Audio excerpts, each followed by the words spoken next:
पीले दांत वाली बहू। रंजना कभी ब्रश नहीं करती थी। उसे कितनी बार उसके माँ बाप ने डांटा, लेकिन उसका कोई असर उस पर होता ही नहीं था, जिस कारण से उसके दांत पीले पीले हो जाते हैं। शादी के बाद। अरे बहू, वैसे तो तुझ में कोई कमी नहीं है, पर तेरे दांत इतने पीले कैसे हैं बेटा? कैसे मतलब? कोई सर्जरी थोड़ी ना कराइए। वो तो क्या नाम, मैं ब्रश नहीं करती थी तो पीले हो गए। अब क्या करूं? आप कहें तो लाल करवा लूं या फिर काले? यार ये क्या है, क्यों माँ से लड़ रही हो? लड़ रही हूँ? अरे मैं लड़ रही हूँ या ये बोल रही है कि दांत पीले हैं, पीले। अरे तपस्या थोड़ी ना की है इन्हें पीले करने के लिए। बकायदा ब्रश नहीं किया है 20 साल तक, तब जाकर। छी, कैसी बात कर रही हो? ये उस वक्त तो पीले नहीं थे जब हम लोग तुम्हें देखने आए थे। अरे तब साफ करवा लिया होगा डेंटिस्ट के पास जाकर। अब देखो कैसे पीले पीले लग रहे हैं। रंजना सास की तरफ गुस्से से देखती है। फिर शुरू हो गई पीले पीले पीले। अरे पीले तो तब भी थे जब मेरे हाथ का रसगुल्ला उड़ा उड़ा कर खा रही थी और बोल रही थी, लड़की नहीं गुणों का खजाना दे रहे भाई साहब आप। खैर अब वो लोग करते भी तो क्या करते, पीले दांत वाली बहू पल्ले पड़ी थी तो झेलना तो था ही। एक दिन कीर्तन में रंजना गाना गा रही थी। अरे कमला बहन, माँ का द्वार है, यहाँ तो सब शुद्ध होकर आते हैं, फिर अपनी बहू को ब्रश भी नहीं करवाती तुम। दूर से पीले पीले दांत भक्ति में बाधा उत्पन्न कर रहे हैं। अरे कोई 2 साल के बच्ची थोड़ी ना लेकर आई हूँ मैं बहू बनाकर। अच्छी खासी लड़की है, अरे कैसे करवाऊं ब्रश? ये तो उसे खुद करना चाहिए ना। अब माँ बाप तो इसके जैसे तैसे निपटा दिए, ये नहीं सोचा कि सास कैसे संभालेगी। सास बहू को लेकर घर आ जाती है, लेकिन सोच लेती है कि अब इसे लेकर कहीं नहीं जाएगी। अगले रोज बहू कहती है, अरे क्या हो गया, मंदिर नहीं जाना क्या? कीर्तन का वक्त हो रहा है। मेरी मधुर वाणी से कान्हा जी जागते हैं और सोते हैं।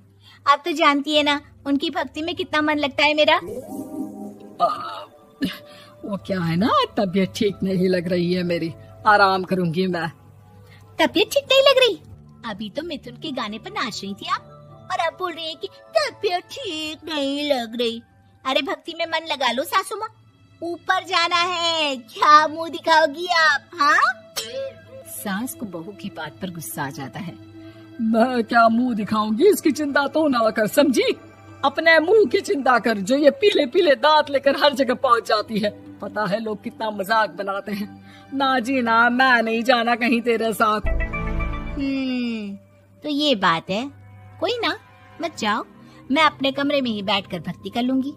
ऊपर वाला दांत थोड़ी ना देखता है, मन देखता है, भावना देखता है। और अरे बस बस, तू सब कुछ दिखा, बस ये सफेद चमकदार दांत ना दिखाना किसी को, है? जा यहाँ से। बहू को सास की बात का कोई फर्क नहीं पड़ता, वो तो जैसी थी वैसी ही रह जाती है। सुबह नहाकर किचन में खाना बनाना, फिर खाना खाना, कीर्तन भजन करना और सो जाना।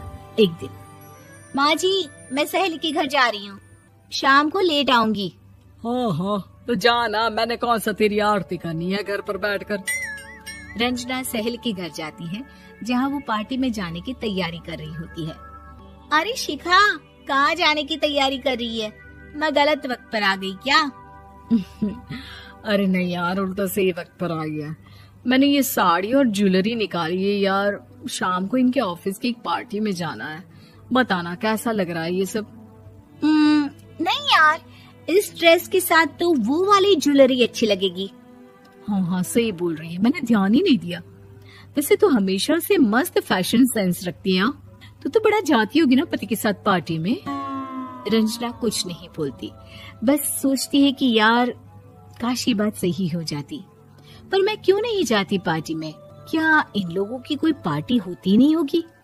रंजना घर आती है और रात में पति से सवाल करती है, एक बात बताइए, आप मुझे किसी पार्टी में क्यों नहीं ले जाते? क्या आपके यहाँ ऑफिस में पार्टी नहीं होती? पति बेचारा क्या कहता कि दांत पीले हैं तुम्हारे इसलिए। अरे कोई पार्टी होती नहीं हम लोगों के ऑफिस में, तो कहाँ से लेकर जाऊं? और मार्केट, मॉल, कहीं वीकेंड घूमना, कहीं तो। अरे यार सारे हफ्ते में एक छुट्टी मिलती है, तो सोचता हूँ कि आराम ही कर लूं। क्यों? रंजना मन मार के रह जाती है। पहले कभी सास के साथ मंदिर जाया करती थी, लेकिन वो भी सास ने ले जाना बंद कर दिया।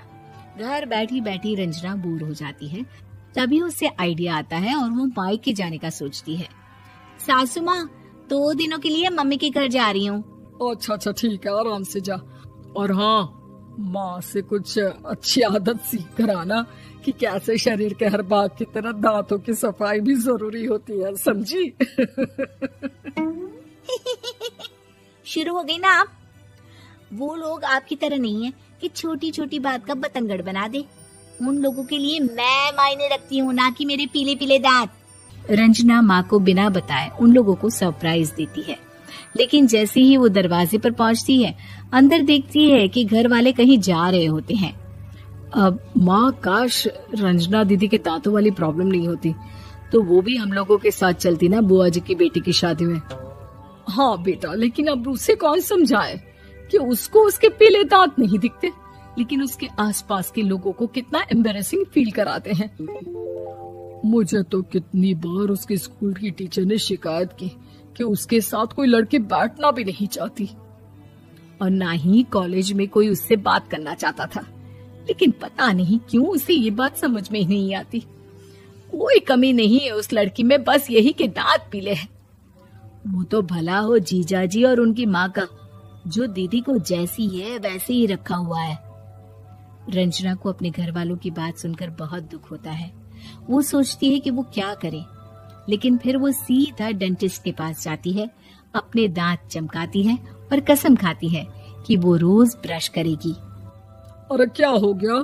तुम तो 2 दिनों के लिए गई थी ना, पर कोई ना, अच्छा है, चलो आ गई तो। रंजना सास के सामने आकर खड़ी हो जाती है और पूरी स्माइल करती है, उसके चमकदार दांतों को दिखाती हुई। चले मंदिर।